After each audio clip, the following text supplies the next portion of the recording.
Pero en Estados Unidos, si tú dices liberal, por ejemplo, en Estados Unidos, si tú dices liberal, estás hablando de un zurdo de mierda. Pero si tú en España hablas de un liberal, estás hablando de alguien que promueve la libertad y la responsabilidad individual. En México, por ejemplo, cuando hablas de liberal, estás hablando de un liberal como Benito Juárez. Pero si es un neoliberal, entonces es un diablo como Carlos Salinas de Gortari. De pronto el neoliberalismo es como Osama Bin Laden, es el culpable de todo. Claro, porque son de estos parches que hace el zurdo. Como ya no le conviene lo neoliberal, dice, pero en la historia que se cuentan, son liberales porque Benito Juárez es su héroe número uno. Y era liberal. Oye, y recordarle a la gente que este liberal que era Benito Juárez, que sí que era liberal, fue el que trajo el capitalismo a México. Bueno, aquí este señor, Ricardo Salinas Pliego, se está confundiendo entre liberalismo político y liberalismo económico. Pero bueno, más allá de lo que él crea, él, bueno, pues no, parece que no, que tiene esa confusión. El liberalismo político y el liberalismo económico, si bien van de la mano, no son lo mismo, ¿no? El liberalismo económico pugna, pues es esta teoría económica que pugna por la menor intervención posible del Estado en la economía, ¿no? Y el liberalismo político, bueno, tiene que ver más con la parte social. El liberalismo y el neoliberalismo realmente refiere a la misma doctrina económica, es decir, el neoliberalismo es realmente el mismo liberalismo económico, pero en cierta temporalidad, en cierta época del tiempo, pues.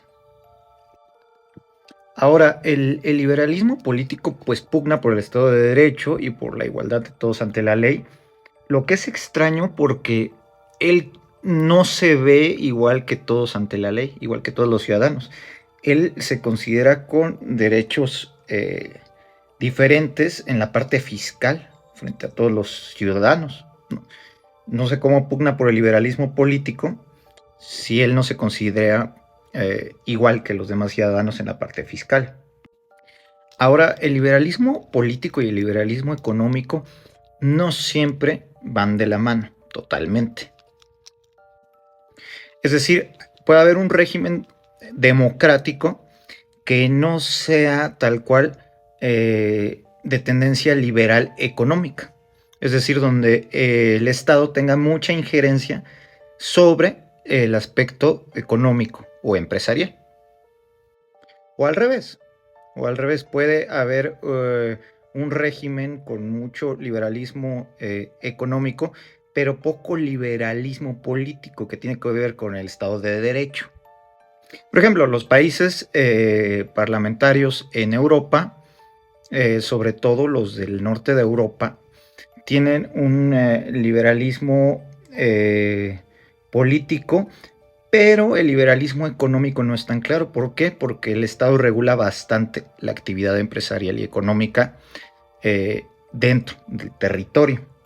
En cambio, puede haber, por ejemplo, China, que tiene un liberalismo económico, pero el liberalismo político no es igual que en los regímenes parlamentarios de Europa, por ejemplo. Ahora, noten el lenguaje que tiene este señor Salinas Pliego. Estos términos peyorativos hacia los que piensan distinto a él, yo no creo que sean necesarios. Por ejemplo, aquí yo personalmente nunca uso términos peyorativos hacia las personas que piensan distinto a mí, pero eso es común en los discursos de división y en los discursos de odio. Aquí lo único que destaco de Zunzunegui es que parece en la conversación que tienen estar de acuerdo en este tipo de términos, al menos así parece estar Zunzunegui de acuerdo con ese tipo de términos.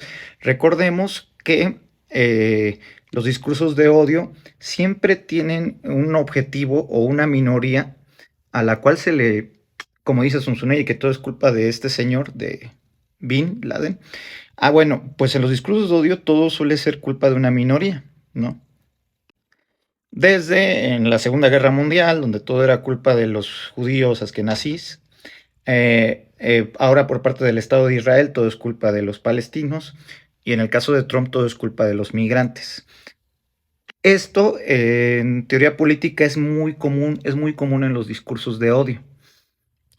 Culpar a un grupo minoritario o a un grupo incluso no tan minoritario, a un grupo mayoritario.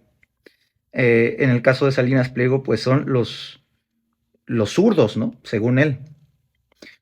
Donde zurdo es todo aquel que piense distinto a él. Me he encontrado muchos comentarios en los videos que subo de Zunzunegui, donde hay gente que apoya, no solamente apoya este discurso, sino que además son seguidores de Zunzunegui, lo cual tampoco es culpa de Zunzunegui, aclaro. Y además me comentan también este tipo de términos peyorativos, cuando yo no soy ni de una izquierda política, ni pertenezco a ningún tipo de partido, ni apoyo ningún partido abiertamente, pero esta gente me lo comenta mucho. Ahí se los dejo.